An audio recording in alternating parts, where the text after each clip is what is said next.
예수님의 팔복의 말씀을 읽어나가면서 행복한 삶의 비결이라는 주제를 걸어놓고 말씀을 받고 있습니다. 오늘 6번째 되는 말씀입니다. 마음이 청결한 자는 복이 있나니 그들이 하나님을 볼 것이며 라는 말씀입니다.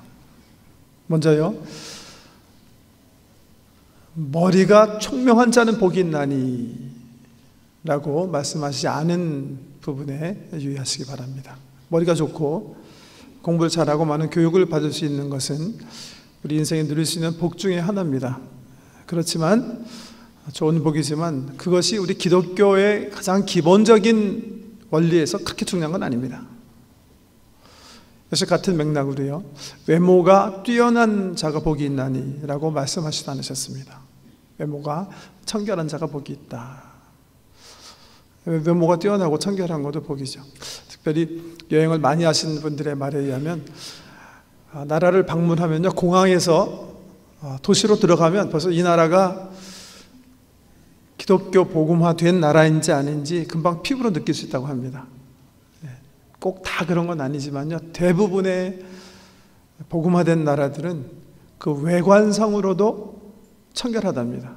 뭔가 깨끗하고 밝고 맑은 모습을 가지고 있는데 비해서 미신을 믿고 있는 나라, 아직 정말 복음을 받아들이지 못하고 영적으로 어두운 나라들은 환경적으로도 그렇고 외모의 모습에서도 현저하게 그 어두움을 느낄 수가 있다.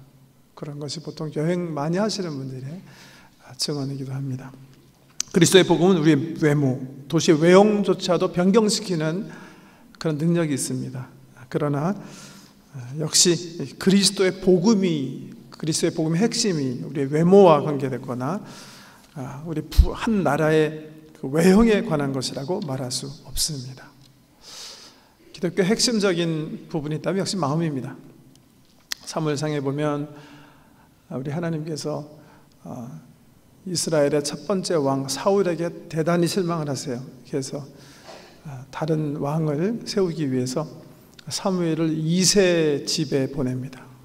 그래서 이새가 자기 아들들을 하나하나 사무엘 선지자 앞에 데려오는데요, 이새가 처음 데려온 아들이 엘리압입니다. 맏아들이죠.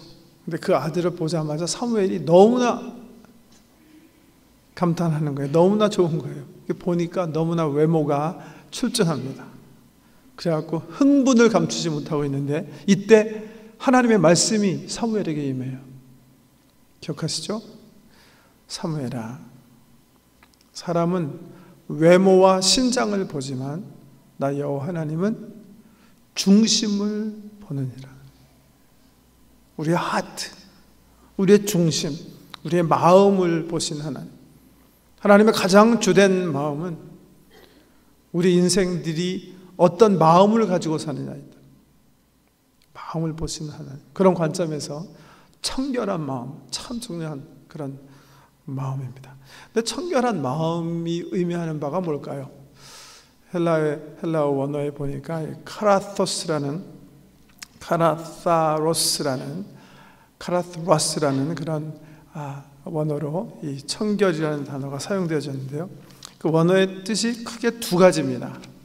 하나는 우리가 그냥 쉽게 청결이라는 말에서 느낄 수 있는 것처럼 더러움으로부터 깨끗해진 거, 더럽기 때문에 씻음을 통해서 깨끗해진 거, 더러운 옷이 깨끗하게 세탁되어졌을 때 카로라스, 청결해졌다, 더러움으로부터 풀렸다, 이럴 때 사용하고요. 그런데 또 하나 중요한 의미가 있어요. 그 의미는 뭐냐면 순결하다, 그런 의미로, 순전하다, 그런 의미로 사용되어졌다는 거예요. 예를 들면 순금, 다른 불순물이 섞이지 않는 100% 금을 얘기할 때 순금, 그럴 때 그런 의미, 퓨어리티, 순결함, 순전함, 그런 의미에서 마음이 순결하다는 뜻은 소망하는 바가 하나다, 뜻하는 바가 하나다, 이런 의미로 사용되어 줄 수 있다는 겁니다. 마음이 청결한 자는 복이 있나니 그들이 하나님을 볼 것이며. 마음에 청결하는데요, 한번 생각해 보세요. 우리들의 마음의 상태가 어떤지. 청결하세요? 깨끗하세요? 어떻게 진단하십니까? 스스로의 마음에 대해서. 우리의 마음이 깨끗하면 하나님을 보게 된다, 그렇게 예수님께서 말씀하셨는데, 예수님 보고 계십니까? 우리 마음 때문에. 지난주 월요일날 참 참담한 일이 일어났어요.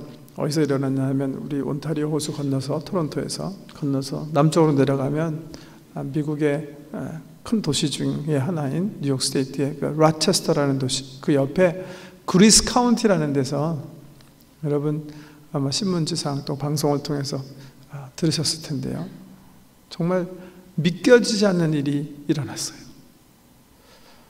어떤 할머니가 68세에 나신 분인데, 캐런 클라이언이라는 분인데요, 23년 동안 스쿨버스 운전하시다가 이분이 스쿨버스 모니터 하시게 됐대요. 왜냐하면 귀가 잘 들리지 않으시기 때문에 라이센스가 이제 스쿨버스 할 정도는 안 되겠다 해가지고 2년 전부터는 그냥 하루에 5시간씩 일하시면서 15,000불씩 이렇게 연봉 받으시는 가난한, 이제 또 50세 정도 됐을 때 남편이 먼저 세상을 떠났기 때문에 홀로 사시는 그런 분인데요, 아마 스쿨버스 모니터라는 게 아마 버스 뒤에서 그 운전하시는 분들이 올바로 모든 규칙을 지키면서 운전하는가, 여기저기 여러 차를 이렇게 조사하시는 그런 역할을 하시는 가운데, 그러니까 그날 지난 월요일 맨 뒤에서 두 번째 자리에 이렇게 앉아가지고 할머니가 타고 갔는데, 갑자기요 7학년 녀석들, 그 버스에 타고 있는 7학년 녀석들이 이 할머니를 회롱하기 시작하는 거예요. 막 쌍소리로 욕하고, 왜 할머니 네 궁덩이 이렇게 뚱뚱하냐, 왜 너는 냄새가 나냐, 결국 사람들이 너를 싫어하기 때문에 네 가족들이 다 너를 떠난 게 아니냐,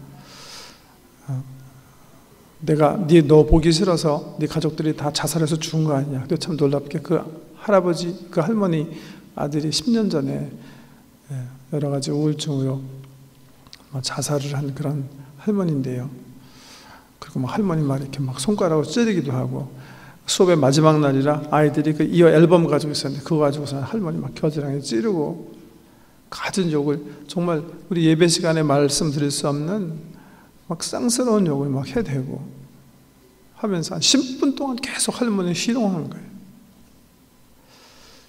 할머니가 막 참으려고 그냥 넘기려고 애를 쓰시는데 너무나 분하고 억울하니까 막 우는데, 왜 땀 흘리냐, 왜 이렇게 땀을 찔찔 흘리냐 그러면서 막 할머니를 놀려대는 그런 사건이 터졌어요. 그냥 또 지나갈 수 있는, 정말 세계 도처에서 일어날 수 있는 그런 일인데, 어떤 한 아이가 자기 그 셀폰으로 그 동영상 10분 찍었어요. 그래서 걔가 그냥 동영상 올리는 바람에 미국 전역은 물론이고 전 세계적으로 막 사람들의 분노가 터져가지고요. 어떻게 그럴 수가 있느냐. 어떻게 12살, 13살 먹은 녀석이 그렇게 힘없는 할머니를 10분 동안 그렇게 희롱하면서 희덕거리고 그럴 수가 있는 거예요. 그래갖고 막 사람들이 막 분노해가지고 지금은 오히려 막 경찰들이 그 희롱한 내 학생들 보호하느라고 막 지금 또 살인 위협이 막 들어오고 그래가지고요.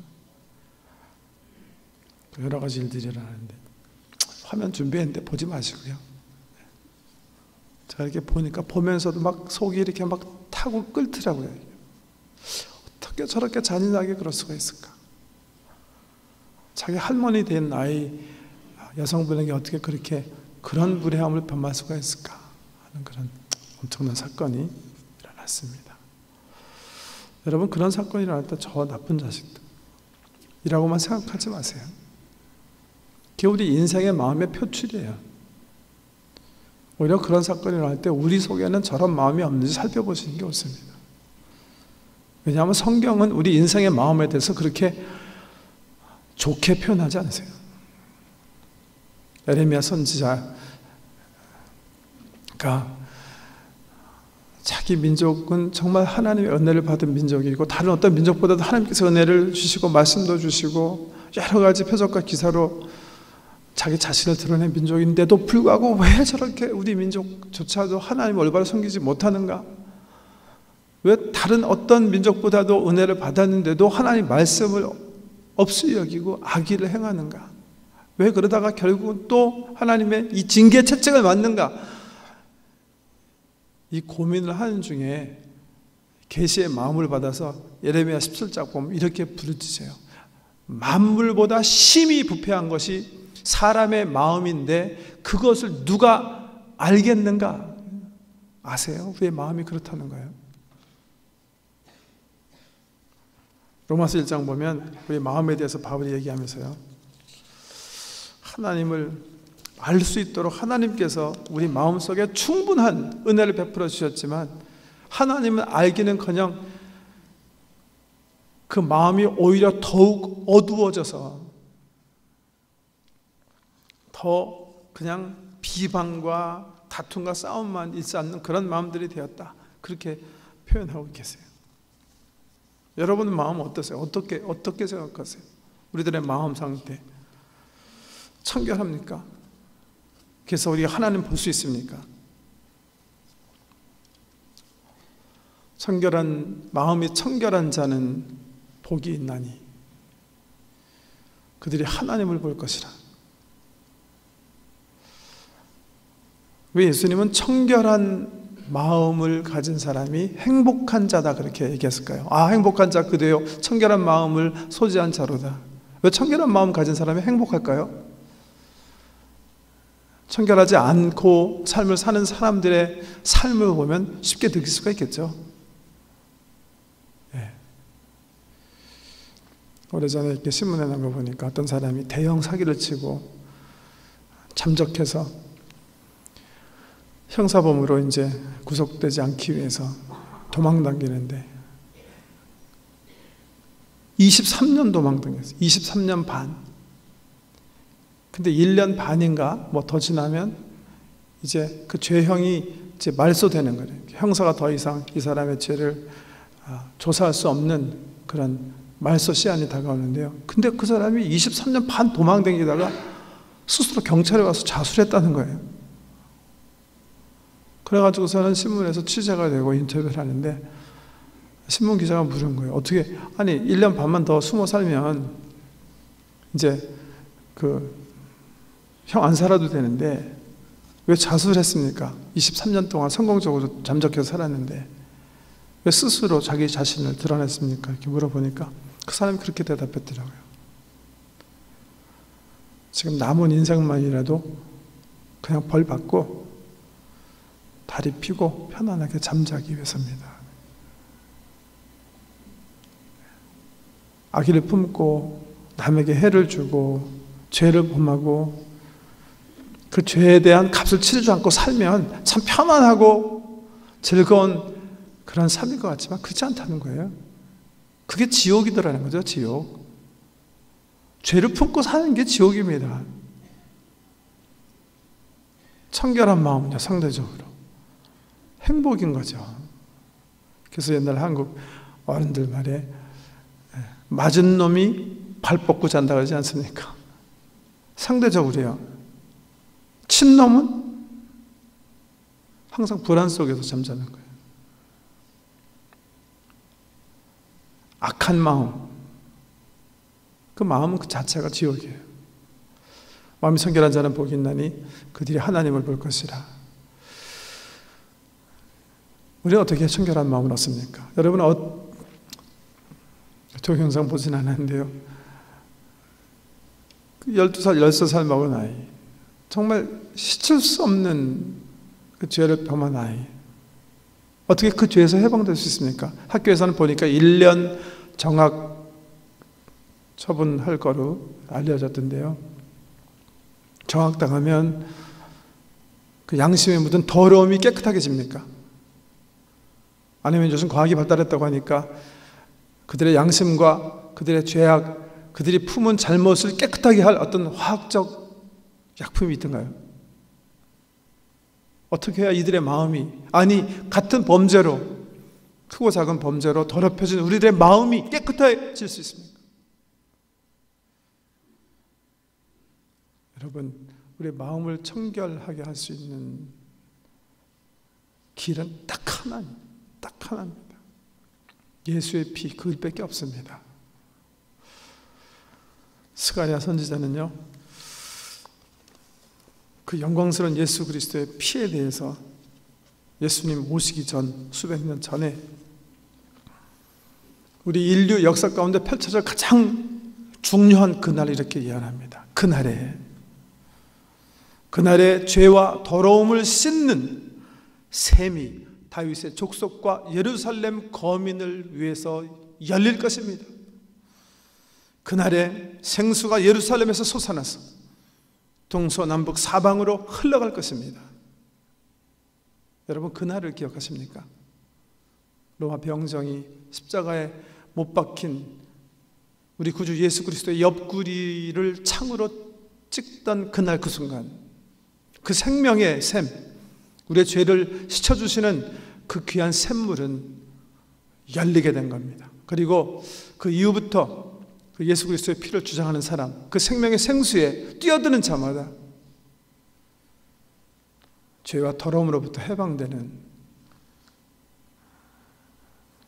은총을 누리게 되는 것입니다.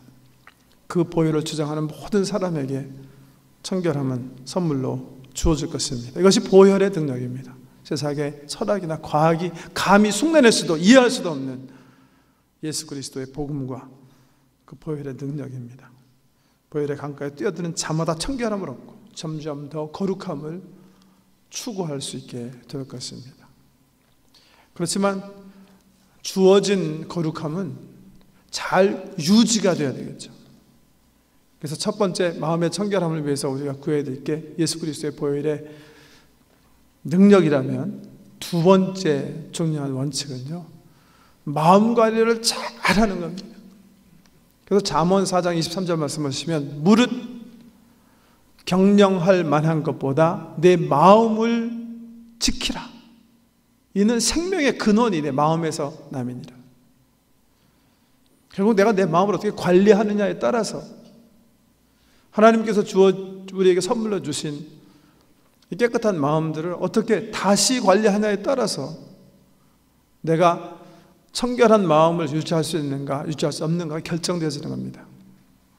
성경은요, 우리 마음의 경영에 있어서 세 가지를 우리에게 일러주세요. 첫 번째, 말씀과 깊은 관계를 맺어라. 그렇게 얘기하세요. 청년이 무엇으로 그의 행실을 깨끗게 하리이까? 하나님의 말씀을 따라 삼갈 것입니다. 말씀을 중심에 둬야 된다 그랬어요. 말씀에 그런 신비한 능력이 있습니다. 그래서 일리로 묵상 운동이 중요해지는 거예요. 아침에 일어나서 하나님의 말씀을 내 영혼에 심어요. 그 영혼에 심겨진 하나님의 말씀은 내 삶을 소생시키고 내 마음을 새롭게 하고 내 정신세계를 다시 이렇게 바꾸는 능력이 있습니다. 능력.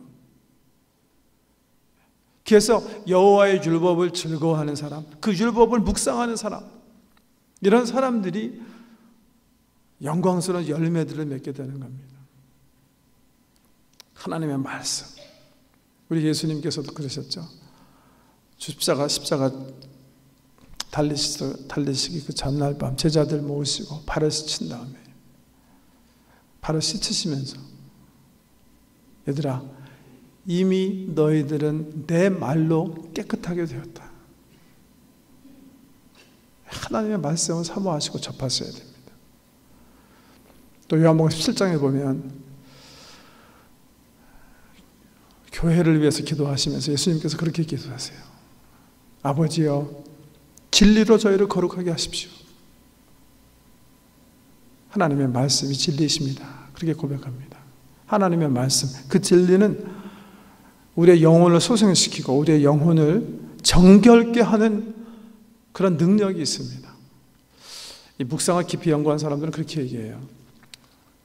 우리 속에 우리가 알지 못하는 모든 좋지 못한 생각들, 우리 고린도 후서의 언어를 사용하면 사탄의 견고한 진들, 잘못된 생각들, 하나님 대적하는 생각들, 미워하고 비방하고 다투고 싶은 마음, 이런 좋지 못한 생각들, 하나님 생각 아닌 것들이 우리 영혼 속에 가득 채워지는데요, 우리 예수님 말씀처럼 우리의 말과 행동은 뭐예요? 그 마음속에 들어가 있는 것들의 표출이거든요.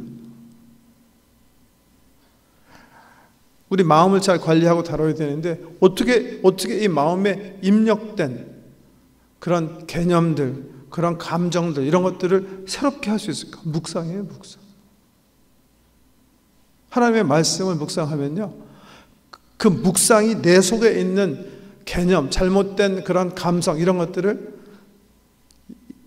바꾸는 것, 새로운 개념, 새로운 감성으로, 진리로, 잘못된 비진리들을 바꿔 끼는 작업을 하는 게, 그게 바로 묵상이다, 그렇게 얘기해요.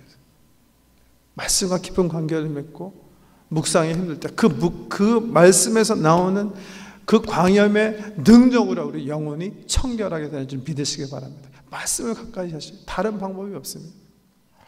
두 번째 기도인데요, 기도 중에서도 성찰입니다. 성찰. 옛날에 우리 신앙의 선배들은요, 성찰 기도를 많이 하셨어요. 시편 139편 보면 시편 기자가 그렇게 얘기하죠. 하나님, 내 영혼을 하나님께서 살피십시오. 그래서 혹시 내 속에 잘못된 것이 없나 좀 깨닫게 해주십시오. 하나님, 나 다 알지 않습니까? Search my heart, O Lord. 그렇게 프레이하죠. 신앙의 선배들이 그래서요, 어떻게들 기도하셨냐면 하루 일과를 다 마친 다음에 저녁에 잠자리에 들기 전에 또 10분 혹은 5분이라도 자기가 아침부터 살아온 하루의 일과를 현장 중심으로 생각하면서 내가 어떤 말을 했는지, 어떤 생각을 했는지, 어떤 행동을 했는지, 그리고 그 말과 행동 뒤에는 어떤 동기가 있었는지 살펴봐요. 자기 성찰입니다. examining our conscience. 영혼을 내가 보살피는 거예요. 마음의 경영에 있어서 굉장히 중요한 순간이에요. 내가 하는 행동과 말의 동기가 다 순수했는지 살펴보면서, 그렇지 못했을 경우에 하나님께 내 잘못을 고백하고 다시 깨끗한 양심을 회복시킨 다음에 잠자리에 드는 영적 훈련입니다. 마음의 성찰. 두 번째 중요하고요. 세 번째, 마음의 청결을 위해서 우리가 힘써야 될 것은, 일단 마음의 청결이라는 게 죄 용서함 받고 새로운 영혼을 부여받았다는 것은 굉장히 좀 수동적인 면이 있잖아요. 능동적인 면이 하나 있어요. 아까 마음의 청결이라는 단어가 두 가지 의미가 있다고 그랬는데, 소망하는 거, 뭘 소망하는 거, God, 선의 극이신 하나님을 온 마음을 다해서 사모하는 거, 이게 청결의 의미이기도 해요. 이 청결의 의미를 그냥 아주 그냥 정말 명저 이렇게 막 책으로 쓰신 철학자가 있어요. 키에르케코르라는 19세기의 네덜란드 철학자인데요. 이 사람 책 가운데 이런 책 제목이 있어요.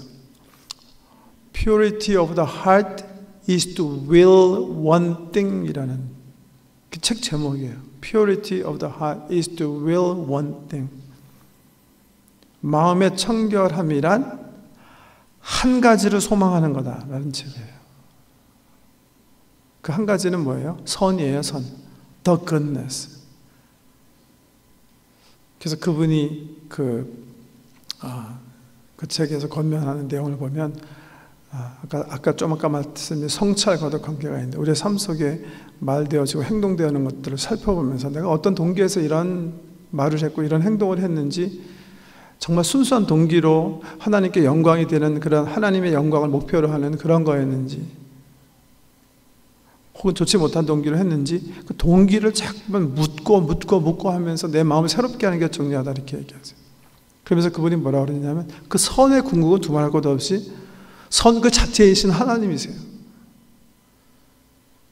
우리 마음의 청결을 위해서 한편으로는 예수 그리스도의 피로 씻고 말씀을 우리 자신을 씻는 것도 중요하지만, 그 비워진 마음, 청결된 마음을 가지고 뭘 하는 게 중요해요? 하나님을 추구하는 게 중요한 거예요. To will one thing, to will God. 전심으로 하나님을 찾는 게 중요한 거예요. 그런 사람이 어떤 복을 받아요? 만날 것이다. 보게 될 것이다. 하나님을 경험하게 될 것이다. 그렇게 예수님께서 말씀하시는 거예요. 그 말씀은 신구약을 통틀어서 항상 하나님께서 말씀하시는 그 말씀이에요. 특별히 에레미야서 29장 13, 14절 말씀 보시면요, 너무 귀한 말씀인데요. 너희가 온 마음으로 나를 구하면 나를 찾을 것이요 나를 만나리라. 어떻게 하면요? 그냥 찾으면 만나는 게 아니라 뭐예요?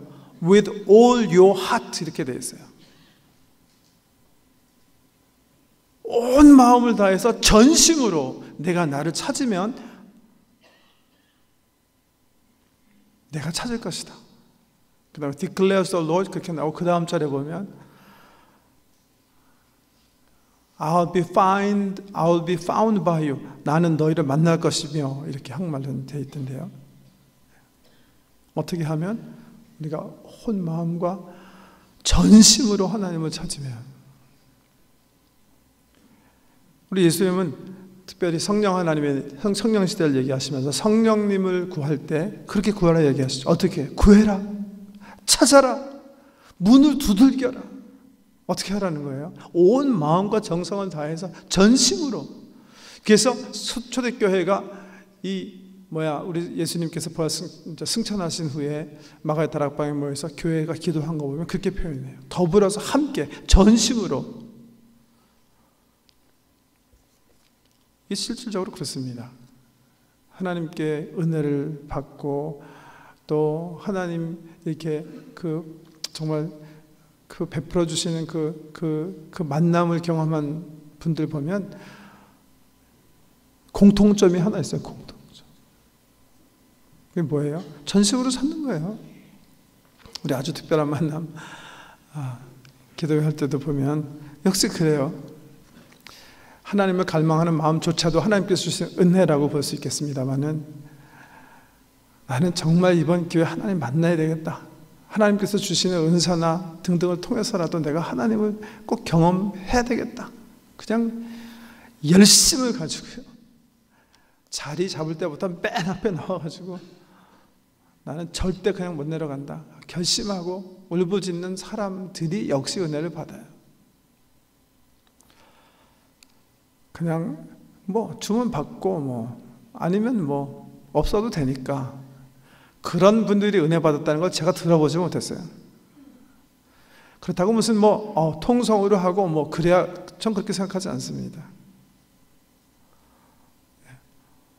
저는 또 하나의 좋은 방법이 침묵기도라고 생각해요.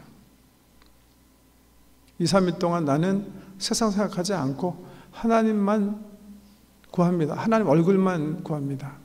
나는 당신이 필요하기 때문에 당신을 만나야 되겠습니다.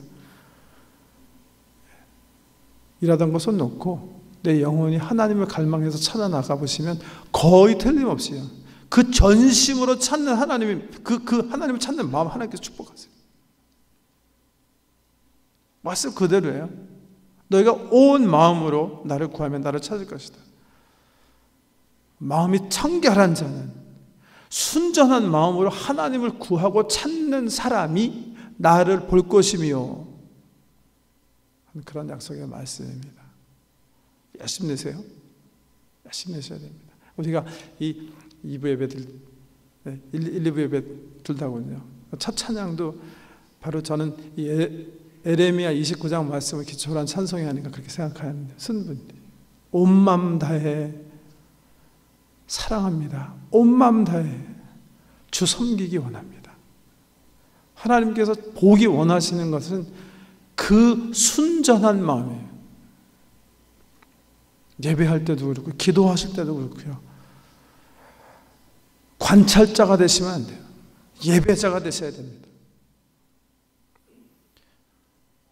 이 예배라는 이 액트를요, 극을 예배라는 문화를 극으로 표현한다면 연출자가 있고 액터가 있어요.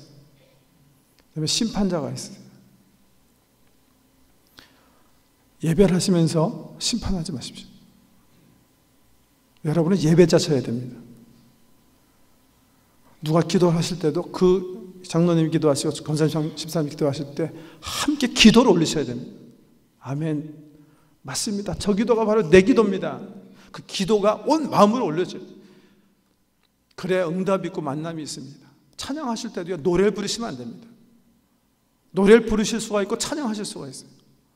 내 영혼이 전심으로 내가 이 찬양을 통해서 아버지 하나님을 높이리라, 영광을 돌리리라 하는 마음을 가지고 찬양하셔야 됩니다. 말씀을 들으실 때도 마찬가지예요. 돌이키지 마십시오.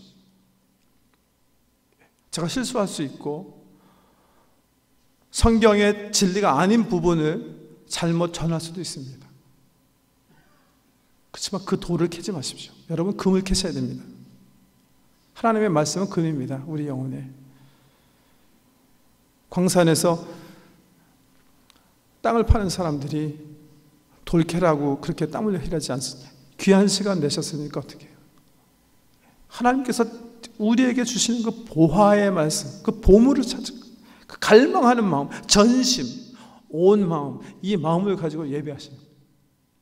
마음이 청결한 자는 복이 있나니 그들이 하나님을 볼 것이다 하는 말씀이 바로 그런 말씀이에요. 예수 그리스도 피로 정결하게 되고 말씀으로 정리된 마음이 주를 순전한 마음으로 갈망할 때, 전심으로 하나님을 갈망할 때 그들에게 복이 있어 그들이 하나님을 만나게 될 것입니다. 그들이 하나님을 경험하게 될 것입니다. 그들이 하나님을 볼 것입니다. 그런 말씀입니다. 그런 귀한 축복들이 우리 사랑하는 성도님들 신앙 여정에 함께 하시기를 주의 이름으로 다시 축복합니다. 기도하겠습니다.